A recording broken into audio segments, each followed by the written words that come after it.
Seorang mantan petugas keamanan yang pernah bekerja di rumah ibu angkat Angelin MM mengaku curiga Angelin telah dibunuh karena pernah mencium bau mayat di bagian belakang rumah. Sementara itu di Waingapu, Sumba Timur, Nusa Tenggara Timur, ibunda tersangka AG berangkat ke Denpasar, Bali untuk menemui anaknya. Pengakuan mantan satpam yang bernama Dewa Ketut Raka ini diakui saat dia berkunjung ke rumah korban Angelin di Jalan Sedap Malam, Kasiman, Denpasar Timur. Raka yang pernah bekerja di rumah MM selama 4 hari itu mengaku mulai curiga Angelin telah dibunuh setelah mencium bau mayat di bagian belakang rumah. Kecurigaan semakin kuat setelah MM meminta dirinya untuk tidak membiarkan siapapun masuk ke dalam rumah. Meski curiga, Raka tidak berani menyimpulkan MM sebagai pembunuh Angelin, sebab saat bekerja dengannya, ia jarang berkomunikasi dengan MM. Curiga saya memang ada ya, tapi saya kan tidak menuduh orang-orang ya siapa-siapa. Itu curiga itu memang kenapa tidak dikasih orang untuk masuk, sedangkan dia melaporkan kan gitu. Kok ada kasih masuk, ada curigaan. Harusnya kan kita, ya kalau memang tidak ada apa-apa kan, kasihlah masuk orang-orang kan begitu. Dalam hal ini siapa Pak? Ya kan banyak pihak yang waktu itu tidak dikasih masuk. Oleh siapa? Oleh ibu. Sementara itu dengan pengawalan seorang anggota polisi berpakaian preman, ibu kandung AG serta kakak tertua AG diterbangkan ke Denpasar, Bali melalui Bandara Umbu Mehangkunda, Waingapu, Nusa Tenggara Timur. Keberangkatan ibunda AG ini atas permintaan pihak kepolisian untuk membantu polisi membujuk AG agar memberikan keterangan yang sebenarnya terkait kematian Angelin. Pasalnya keterangan AG kerap berubah saat menjalani pemeriksaan. Tim Liputan Metro TV. Dan kini pemirsa kita beralih ke informasi lainnya. Anda masih ingat anak berusia 8 tahun Angelin yang dinyatakan hilang sejak 16 Mei lalu ternyata kini ditemukan tewas di belakang rumahnya di Jalan Sedap Malam, Sanur, Bali. Jasad Angelin ditemukan setelah kepolisian daerah Bali melakukan penyisiran di sekitar rumah Angelin. Polisi menemukan gundukan tanah tidak beraturan di belakang rumah dengan kondisi ditutupi sampah dan juga tercium bau yang sangat menyengat. Setelah digali, gundukan tanah tersebut ternyata berisi jasad Angelin. Jenazah Angelin kini telah dievakuasi dan dibawa ke Rumah Sakit Sanglah Bali untuk diotopsi. Kapolda Bali Irjen Pol Roni Sompi ditemui di lokasi yang mengatakan pihaknya telah mengamankan 5 orang, yakni ibu angkat Angelin, 3 orang yang kos di rumah Angelin, dan 1 orang satpam. Sementara penyebab kematian Angelin masih menunggu hasil otopsi.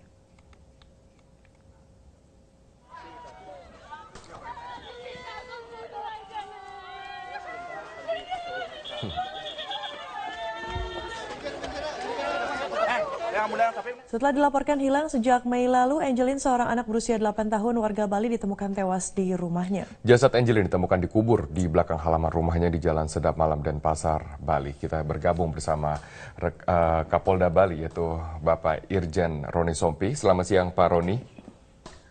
Selamat siang Pak Robert, selamat siang Mbak Widya. Selamat siang Pak Roni. Pak Roni, bagaimana dengan cerita kronologis dari penemuan jasad Angelin yang ternyata berada di rumahnya?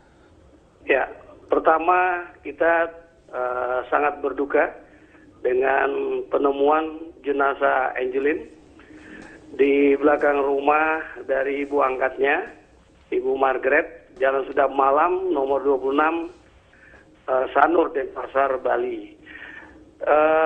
Setelah berulang kali kita melakukan pemeriksaan di rumah dan juga halaman, maka kita memutuskan untuk melakukan pemeriksaan kembali ke setiap sudut baik halaman maupun rumah kediaman Ibu Margaret. Dan tadi pagi anak buah kami, anggota dari Polresta Denpasar, menemukan di antara pohon pisang di belakang kandang ayam di dalam halaman belakang rumah Ibu Margaret itu ada gundukan tanah yang tidak beraturan dan ditutupi sampah. Nah, anggota membukanya, kemudian bau busuk menyengat, dan akhirnya kita menggali sedalam kurang lebih setengah meter, menemukan ada bungkusan dengan kain, di dalamnya ada jenazah manusia, dan akhirnya kita berupaya jenazah tersebut dan kita sudah mengirim jenazah. Dan kemudian ya, kami mohon maaf pemirsa, kami mengalami kendala teknis, namun kita akan mencoba kembali menghubungi Pak Roni Sompi, dan kembali kita informasikan pemirsa, setelah dilaporkan hilang sejak Mei lalu, Angelin, seorang anak berusia 8 tahun warga Bali, ditemukan tewas di rumahnya. Dan jasad Angelin ditemukan dikubur di belakang halaman rumahnya di Jalan Sedap Malam, Denpasar, Bali. Angelin sudah hilang sejak 16 Mei yang lalu dan berkali-kali dari pejabat pemerintahan seperti menteri mencoba untuk masuk ke rumahnya, namun berkali-kali ditolak oleh penghuni rumah, dan kemudian kepolisian daerah Bali melakukan pemeriksaan. Di rumahnya ditemukan ada gundukan yang tidak beraturan yang ditutupi oleh sampah, tepatnya berada di belakang rumah di sebelah pohon pisang yang tadi dikatakan oleh Irjen Polisi Roni Sompi, Kapolda Bali. Dan setelah digali oleh aparat kepolisian, jenazah Angelin ternyata ditemukan di sana. Kami akan mencoba untuk menghubungi Kapolda Bali, tadi kami terputus dalam sambungan telepon. Ya, dan jenazah Angelin kini telah dievakuasi dan dibawa ke Rumah Sakit Sanglah Bali untuk diotopsi.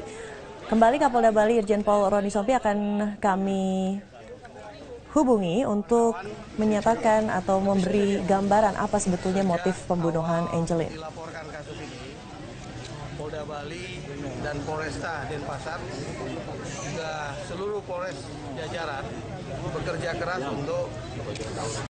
Ibu kandung Angelin, Hamidah, menangis histeris di depan kamar jenazah Rumah Sakit Umum Daerah Sanglah Denpasar.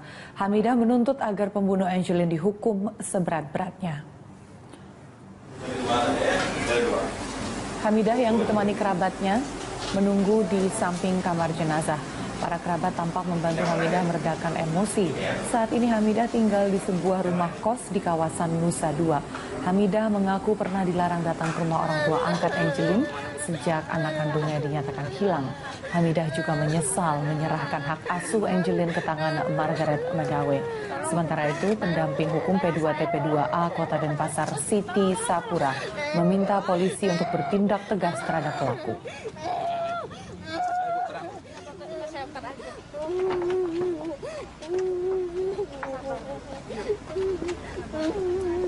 Minggu dia ada di sana, jadi setiap hari dia lakukan pemerkosaan terhadap korban. Sekali lagi dipaksa disuruh orang. Pakon Agus terhadap Kapolresta. Gimana nah, kita tidak tahu apakah karena orang karena di sendiri karena dia tidak belum mengatakan sampai sejauh itu. Cuma dia mengakui dia melakukan pemerkosaan hampir setiap hari baru kerja seminggu.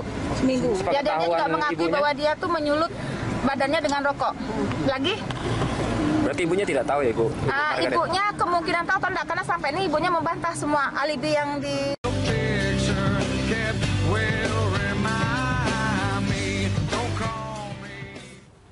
Kembali lagi dalam Dialog Jurnal Pagi yang membahas mengenai tragedi kematian Angelin, dan sudah hadir salah seorang komisioner KPAI, Ibu Titi Haryati, dan kami mengundang para pemirsa untuk memberikan komentar lewat SMS ke 08118335551 atau melalui pesawat telepon di nomor 021-52900-308 atau 021-52900-311. Ya Bu Titi, ini bagaimana perkembangan terkini dari hasil investigasi KPAI di Bali? Ya. Jadi memang ada sudah salah satu komisioner untuk pergi datang ke Bali ketika anak dikatakan hilang, dan KPAI sudah terus mendesak pihak wajib, dalam hari ini ada Kapolda.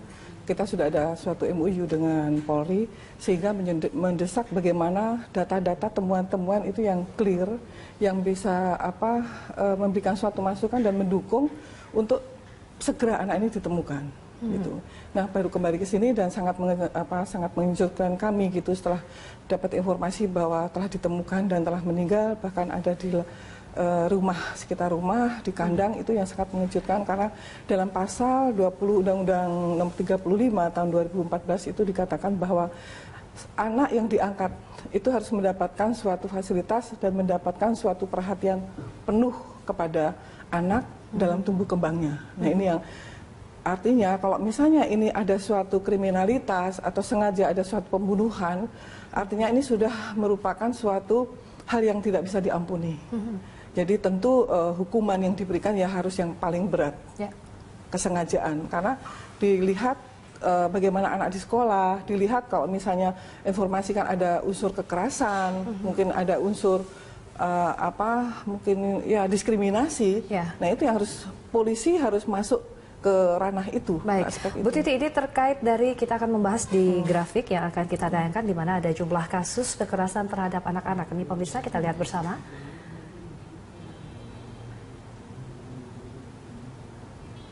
Jumlah kasus kekerasan terhadap anak-anak di mana cenderung meningkat dari tahun ke tahun ini.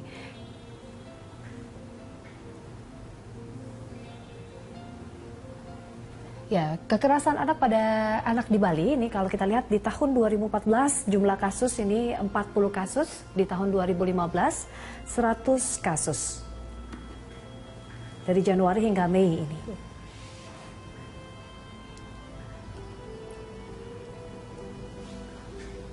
Ini sumber dari balipost.com Selasa 9 Juni 2015.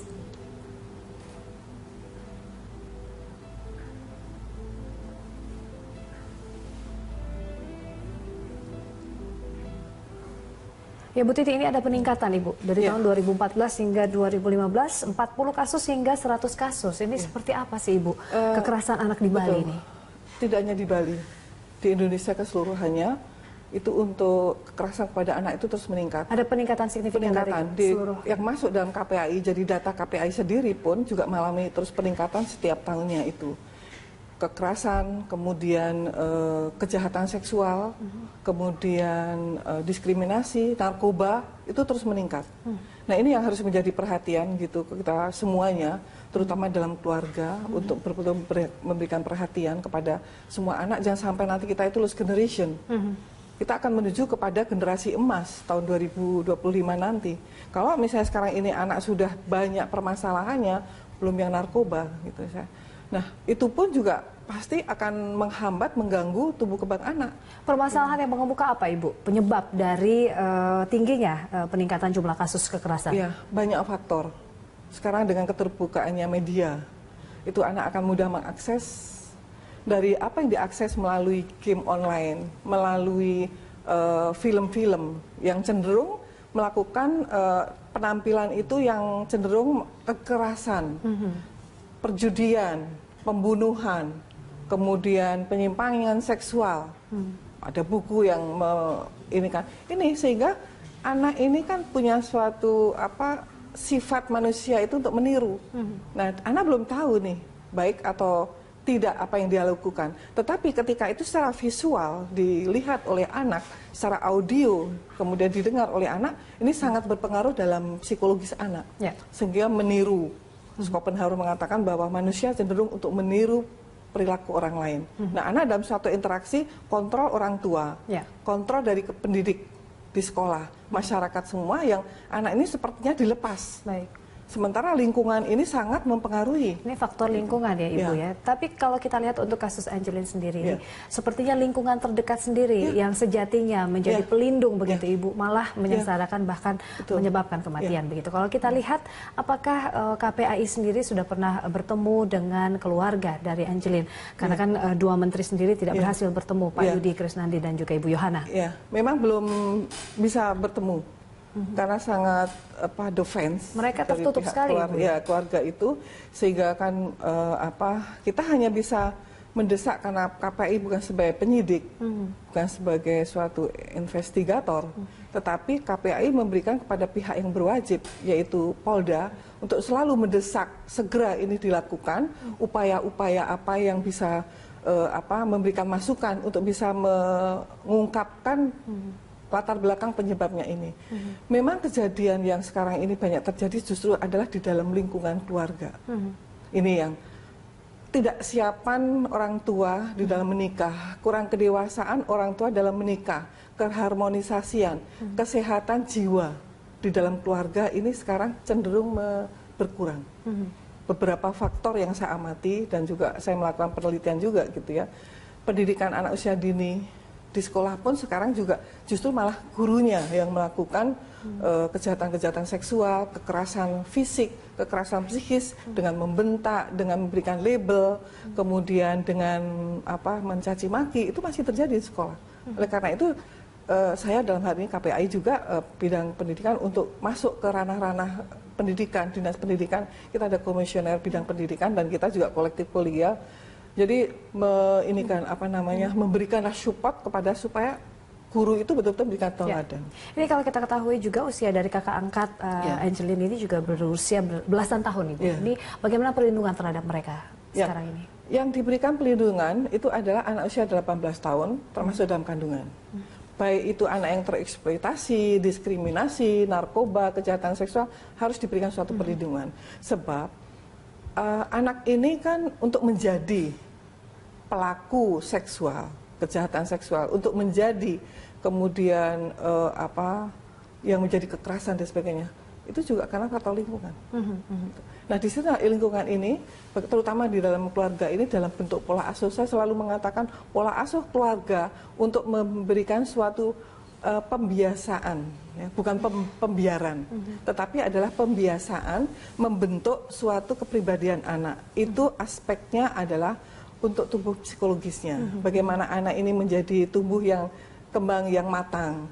Kemudian secara fisik tentu adalah gizi yang diberikan.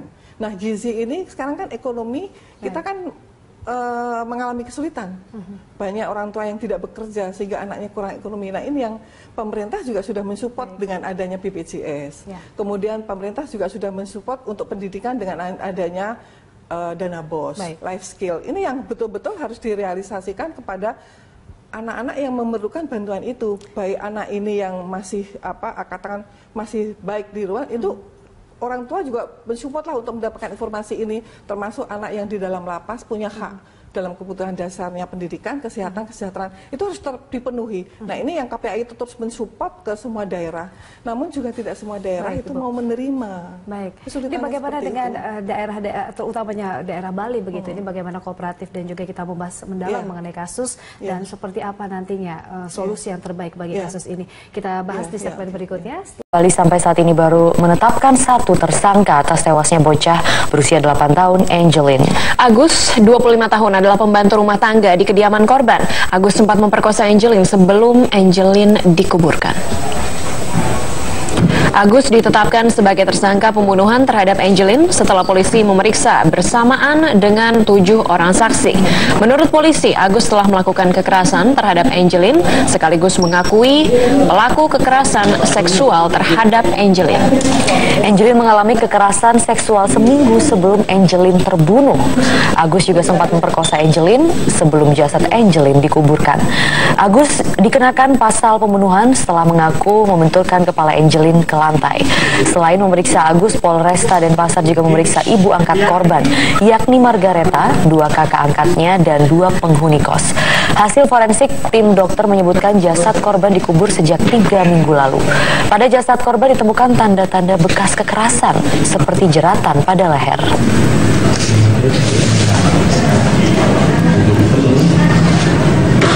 Ibu kandung ini 25 hari menghilang. Akhirnya bocah 8 tahun Angelin ditemukan jasadnya terkubur di dekat kandang ayam di pekarangan rumah ibu angkatnya di Denpasar, Timur Bali. Iya, sementara itu ibu kandung Angelin tentunya histeris ya, meminta pelaku pembunuhan anaknya dihukum mati.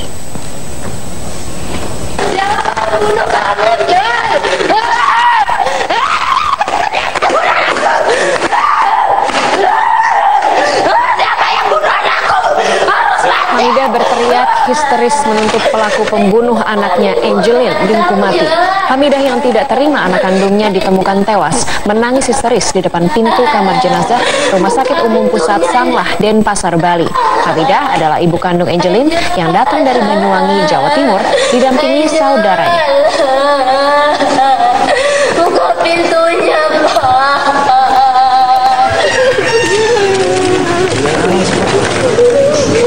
Sebelumnya tangis histeris para guru sekolah Angelin terdengar di pelataran rumah Angelin pasca aparat membawa jenazah Angelin keluar dari rumah orang tua angkatnya itu.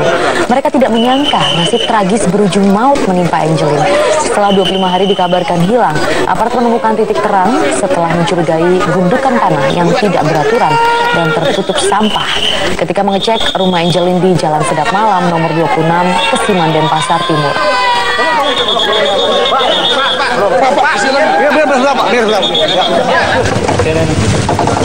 Usai melakukan olah tempat kejadian penemuan kuburan dan jasad Angelin, tim Lapor Polresta Denpasar mengamankan sejumlah alat tajam seperti skop, pacul, dan spray yang diduga dipakai untuk membunuh Angelin.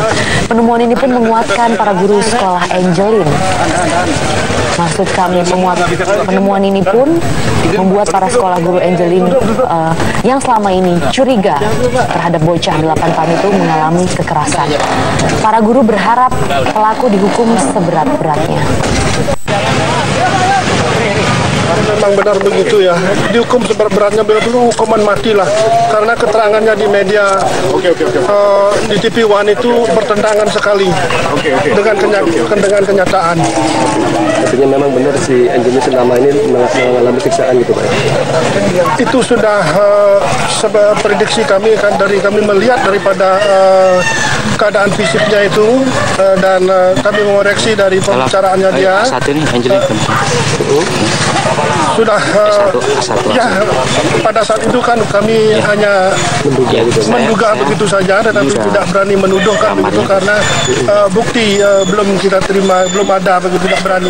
Sementara Angelin hingga malam ini masih dijaga sejumlah aparat kepolisian. Ya, beberapa orang warga ini juga masih terlihat pemirsa di sekitar tempat kejadian perkara. Dan kita akan bergabung dengan Rifai Pamone dari Denpasar, Bali. Rifai, bagaimana situasi di TKP penemuan jenazah Angelin hingga malam ini terkait penjagaan dan kedatangan warga? Kami akan berupaya untuk menggambarkan kondisi di tempat kejadian perkara penemuan dari jasad Angelin, bocah perempuan berusia 8 tahun yang baru saja ditemukan oleh tim penyidik dari Polresta Denpasar, Bali dan juga gabungan. Krizia, saya akan memulai dari kondisi di depan rumah di Jalan Sedap Malam nomor 26 ini. Kondisinya sangat sepi. Lampu tidak dinyalakan oleh petugas yang berjaga-jaga di sekitar lokasi tempat kejadian perkara penemuan. Lalu polis lain juga dipasang di sekitar rumah. Sepanjang sekitar 100 meter, polis lain ini melingkar di sekitar lokasi. Dan terkait dengan penjagaan yang terus diperketat, kami mendapatkan informasi bahwa setidaknya dalam 3 minggu terakhir sejak adanya laporan kehilangan dari keluarga angkat Angelin, pihak kepolisian secara internal dan juga secara tertutup sudah berjaga-jaga di lokasi Jalan Sedap Malam nomor 26 ini di wilayah Polsek Denpasar Timur selama 24 jam. Namun setelah ditemukannya jasad Angelin di belakang rumah Jalan Sedap Malam nomor 26 ini, Krizia, kemudian penjagaan lebih terbuka dan lebih banyak lagi anggota tidak hanya dari Intel namun juga dari Sat Sabara dan sejumlah satuan lainnya berjaga selama 24 jam. Terkait dengan kondisi warga yang berdatangan, memang tidak lagi ramai saat ini, Krizia dan juga Maria. Namun beberapa saat yang lalu kami masih melihat ada beberapa warga yang lewat di Jalan Sedap Malam ini kemudian sempat berhenti dengan kendaraan roda 2 mereka dan juga roda 4. Tadi ada beberapa yang berhenti untuk melihat bagaimana situasi di rumah tempat kejadian perkara penemuan jasad Angelin. Kami juga ingin memperlihatkan Krizia terkait dengan beberapa kondisi dari pekarangan rumah ini. Ada beberapa ucapan duka cita. Kami akan coba memperlihatkannya kepada pemirsa. Ada 2 karangan bunga setidaknya yang diletakkan oleh para ibu dan juga anak-anak yang berada di sekitar perkampungan ini. Ada tulisan duka cita dan juga tentunya ini ditunjukkan untuk memperlihatkan empati dan juga simpati kepada keluarga korban yang tentunya saat ini tengah dalam kondisi duka cita. Krizia. Rifai, kemudian bagaimana dengan penyidikan polisi terhadap sejumlah saksi? Apakah sudah ada perkembangan? Perkembangan terbaru yang bisa kami informasikan terkait dengan apa yang dilakukan oleh Polresta Denpasar, Bali khususnya Krizia adalah terkait dengan beberapa saksi yang memang sudah ditahan kemudian dilakukan pemeriksaan lebih lanjut. Dari beberapa saksi yang seperti sudah diketahui diantaranya ada penjaga rumah dan juga kemudian beberapa anggota dari keluarga angkat Angelin, diantaranya adalah ibu angkat Margaret dan juga kakak angkatnya Yvonne yang sempat diinterogasi di Polda Jati maupun di Polresta Denpasar, Bali hingga pukul 20 lebih 30 menit waktu Indonesia bagian tengah, pihak kepolisian khususnya penyidik dari Polresta Denpasar Bali akhirnya menetapkan satu tersangka hingga saat ini, yaitu penjaga rumah dari rumah keluarga angkat yang berada di Jalan Sedap Malam nomor 26 ini dengan inisial A.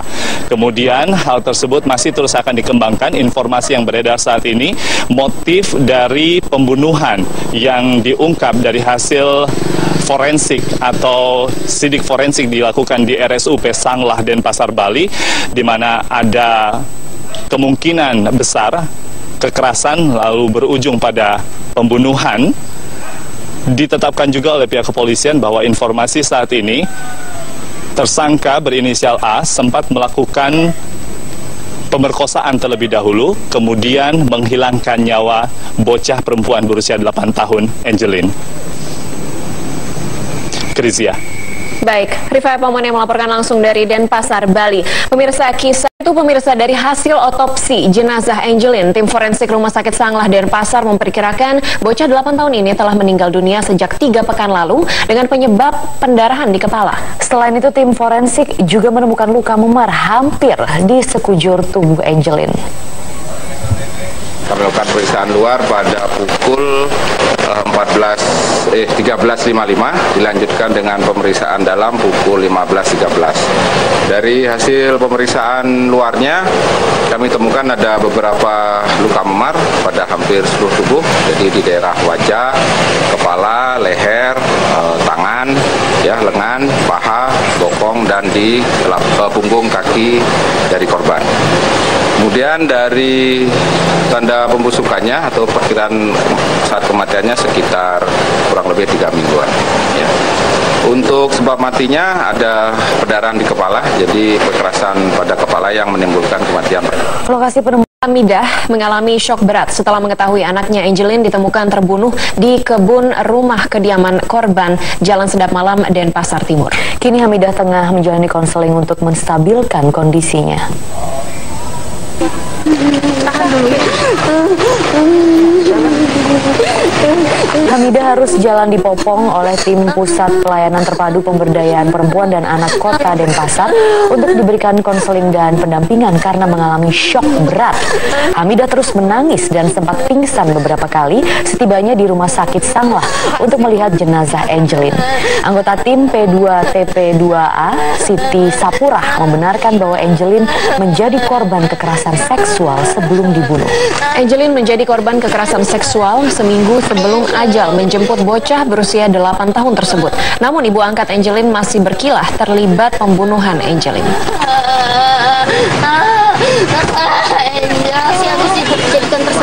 Ya, aku jadi tersangka dan sebelum teman-teman tahu ternyata baru seminggu dia berada di lokasi rumahnya Bu Marta dan dilakukan pemerkosaan setiap hari.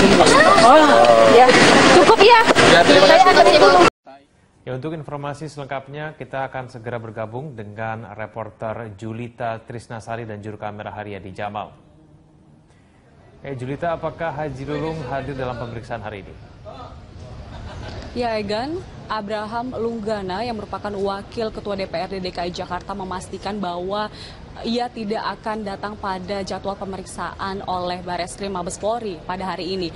Dan tadi juga dari Karopenmas Mabes Polri sendiri, Agus Rianto, menyatakan memang secara resmi tidak ada surat yang dilayangkan untuk jadwal pemeriksaan untuk Lulung pada hari ini. Namun dari penyidik sendiri, pada pemanggilan sebelumnya yakni pada hari Senin, Lulung juga tidak hadir karena ia sedang berada di luar kota begitu, dan dari penyidik menyatakan bahwa pemeriksaan akan dilanjutkan pada hari ini. Dan untuk hal ini juga pengacara ataupun kuasa hukum dari Lulung, Ramdan Alamsyah, akan datang ke sini untuk memastikan dan juga membuat kesepakatan terhadap pemanggilan kedua untuk sebagai saksi untuk kasus korupsi UPS ini. Dan juga selain daripada Abraham Lunggana ini, ada Komisi DPRD DKI Jakarta yang juga dipanggil sebagai saksi kasus korupsi UPS ini, yakni Fahmi Zulfikar. Selain itu juga sebelumnya sudah ada 2 tersangka yang ditetapkan oleh penyidik terkait dengan kasus ini adalah pejabat pembuat komitmen UPS Jakarta Barat Alex Usman, dan juga ada pejabat pembuat komitmen UPS Jakarta Pusat yakni Zainal Soleman. Egan. Baik, Julita, dari kasus lain kita ketahui Ketua KPK nonaktif Abraham Samad sebelumnya telah ditahan Polda Sulselbar, namun pada dini hari tadi penahanannya kemudian ditangguhkan. Apa tanggapan dari Mabes Polri terkait hal tersebut? Ya, Egan, benar sekali bahwa tadi Agus Rianto juga menanggapi terkait dengan sedikit ketidakkonsistenan dari Polda Sulselbar terkait dengan penahanan Abraham Samad ini, namun melainkan dari Mabes sendiri menyatakan bahwa menurut Pasal 21 ayat 4 KUHAP bahwa penyidik memiliki kewenangan untuk menahan seseorang yang disangkakan terkait dengan kasus dengan ancaman pidana lebih dari 6 tahun, sehingga penyidik mempertimbangkan untuk menahan. Namun dari tersangka sendiri juga memiliki hak untuk meminta penahanan terhadap dirinya, dan ini memang murni karena permintaan Abraham Samad dan juga kuasa hukumnya, bukan karena lobi-lobi dari petinggi KPK. Dan hingga saat ini juga Polri masih akan menyelidiki hal ini, dan yang membuat Polri memutuskan untuk membebaskan Abraham Samad adalah karena sejauh ini Abraham Samad berjanji untuk terus kooperatif selama proses hukum. Dan berikut pernyataan dari Karopenmas Mabes Polri Agus Rianto. Dari seseorang yang berproses dengan Polri, yang sedang menjalani proses oleh Polri, itu berhak juga, punya hak ya, untuk tidak ditahan, untuk mengajukan penangguhan penahanan apabila ditahan, itu antara lain seperti itu, dan mengajukan pembelaan, itu punya hak. Tapi keputusan semuanya ada pada penyidik. Nah, tadi saya sudah katakan bahwa penyidik sudah melalui pertimbangan yang matang, yang komprehensif, sehingga setelah dilakukan penahanan berdasarkan permohonan dari pihak kuasa hukum, itu kita penuhi untuk. Ya, Egan, seperti kita ketahui bahwa Abraham Samad ditahan oleh Polda Sulselbar atas tuduhan pemalsuan dokumen, dan ia sempat ditahan namun dibebaskan dengan pertimbangan bahwa ia memiliki hak untuk meminta penangguhan penahanan. Egan. Baik, terima kasih Julita. Pemirsa, reporter Julita Trisnasari dan juru kamera Haryadi Jamal melaporkan langsung dari Mabes Polri Jakarta.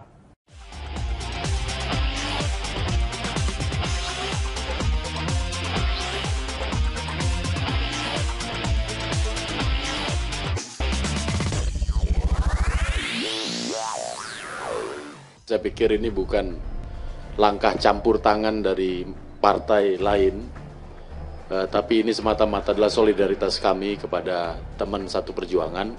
Tentu ini bisa saja tidak memuaskan semua pihak. Sebagaimana konflik kepengurusan partai pasti ada. Ya, sebagian yang menerima, sebagian tidak menerima. Bapak revisi surat Bapak agar angket kami tidak jalan.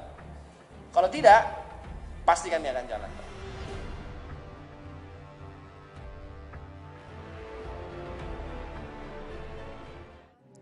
Perseteruan dua kutub pengurus Partai Golkar makin tajam setelah kubu Agung Laksono diakui pemerintah. Kubu Abu Rizal Bakri pun menggugat pengesahan pemerintah lewat Pengadilan Tata Usaha Negara dan dikabulkan. Inilah yang membuat kubu Ical kembali merasa mendapatkan angin. Dengan semangat koalisi Merah Putih, mereka kemudian menggalang dukungan anggota parlemen untuk menggunakan hak angket karena pemerintah dianggap memihak salah satu kubu. Situasi makin memanas ketika kedua belah kubu saling berebut ruang sekretariat fraksi Partai Golkar. Pertanyaannya adalah, kenapa konflik internal Partai Golkar tak kunjung selesai? Benarkah ada motif mengulur waktu demi kepentingan pilkada serentak tahun ini? Berikut penelusuran tim realitas yang merekam lobi-lobi politik para politisi pasca pengesahan kepengurusan hingga rapat Pak Menteri Yasona Lauli dengan Komisi 3 DPR RI. Beginilah suasana di kantor Dewan Pimpinan Pusat Partai Golkar di Jalan Anggrek Neli, Slipi, Jakarta Barat hari Selasa 3 Maret 2015. Para kader partai beringin dari kedua kubu yang berseteru datang untuk mendengar amar putusan sidang Mahkamah Partai.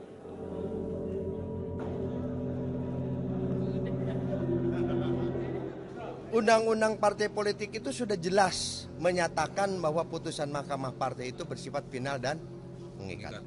Yang putusannya tadi dibacakan, memenangkan Agung Laksono. Jelas. Jadi dua sama.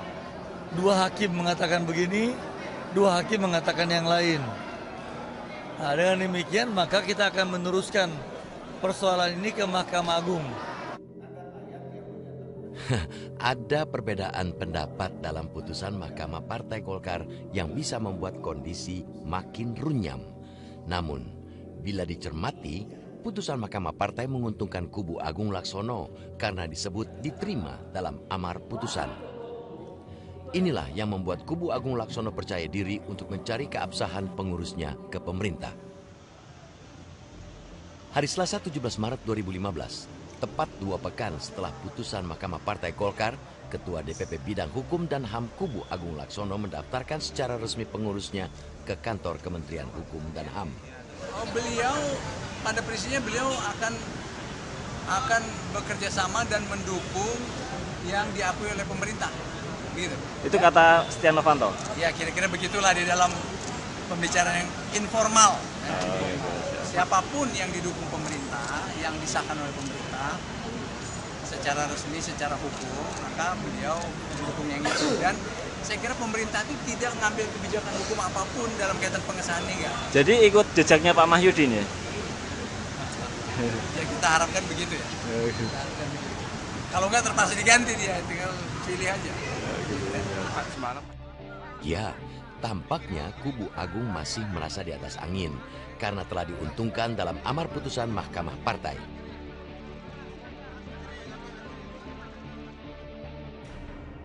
Lagi-lagi, tepat sepekan kemudian, hari Senin 23 Maret 2015, Menkumham mengesahkan pengurus DPP Partai Golkar yang didaftarkan oleh kubu Agung Laksono. Wajar jika mereka yang berada di kubu Agung Laksono tampak sumringah di kantor DPP Golkar. Ada yang langsung menyatakan diri bergabung seperti Mahyudin, Langga, saudara Erwin Aksa, saudara banyak lah ya, saudara Nadia Yuda, saudara Adli Ahmadara, kemudian Ruli Azwar, semua dengan sukarela datang sendiri dan menyatakan bergabung.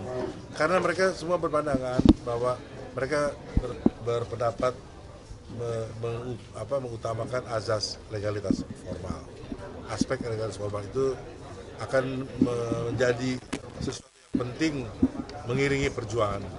Ada aturan-aturan ketika menghadapi pilkada. Ya, dengan keluarnya keputusan Menkumham, tentu saja suhu politik di tengah kader Partai Beringin semakin meningkat. Apalagi kubu Abu Rizal Bakri saat ini masih menguasai mayoritas anggota fraksi Golkar di parlemen. Bahkan, Abu Rizal Bakri mesti turun gunung untuk menenangkan loyalis-loyalisnya di fraksi Golkar DPR RI yang mulai gelisah menyikapi keputusan SK Menkumham. Ini kalau komandan sudah datang, kita tenang.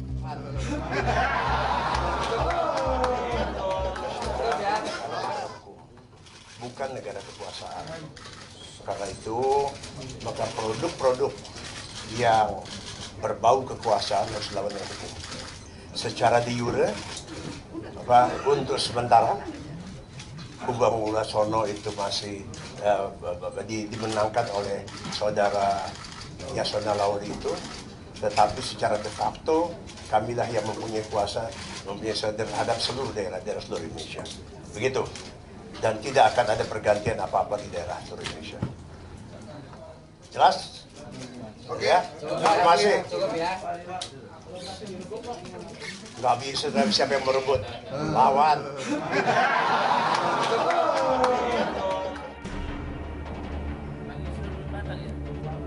Kubu Ical pun menggugat SK Menkumham ke Pengadilan Tinggi Tata Usaha Negara yang dikawal oleh kuasa hukumnya Yusril Iza Mahendra.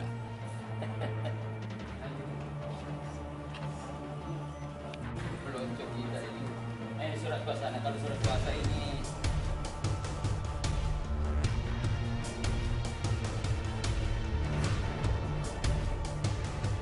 Meski gugatan terhadap SK Menkumham telah dilayangkan, namun pengurus DPP Partai Golkar Kubu Agung Laksono terus berupaya untuk menduduki sekretariat fraksi Partai Golkar di lantai 12 gedung DPR RI.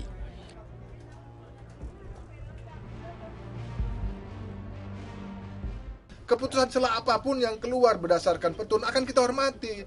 Oleh sebab itu kita juga mengajak Pak Ade Komarudin untuk menghormati hukum yang sekarang memang tidak bisa terbantahkan, kami yang punya hak. Itu kan teman-teman saya semua. Saya meyakini mereka betul-betul hafal peraturan itu. Saya meyakini bahwa teman-teman tidak akan melakukan hal seperti itu. Namun, upaya Agus Gumiwang dan kawan-kawan kali ini gagal. Mereka tak bisa masuk sekretariat fraksi Partai Golkar lantaran aksesnya diganjal. Dan tak bisa dipungkiri bila kubu Ical tak akan pernah terima SK Menkumham. Buktinya, kubu Ical memasang sistem akses keamanan masuk ruang fraksi Golkar. Maka tidak heran jika aparat kepolisian turut disiagakan untuk mengamankan ruangan ini.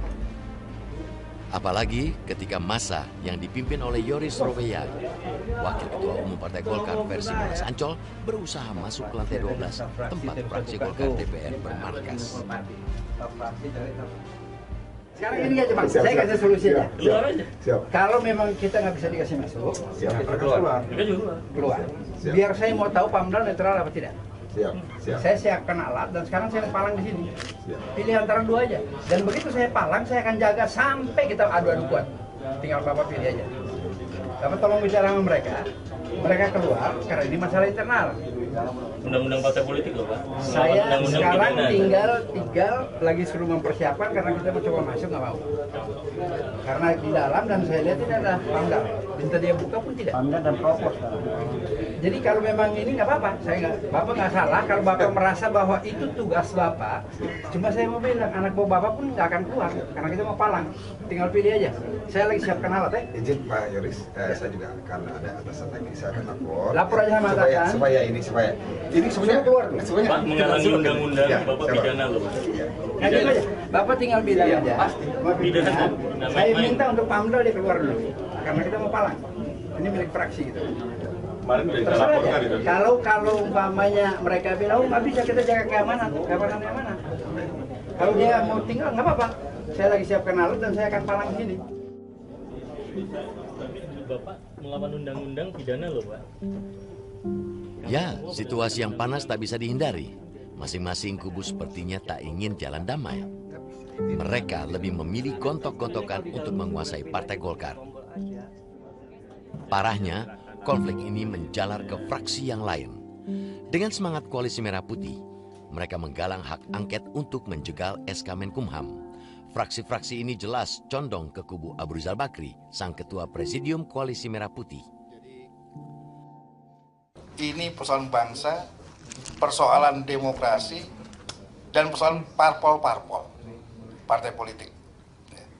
Jadi ini kepentingan bersama.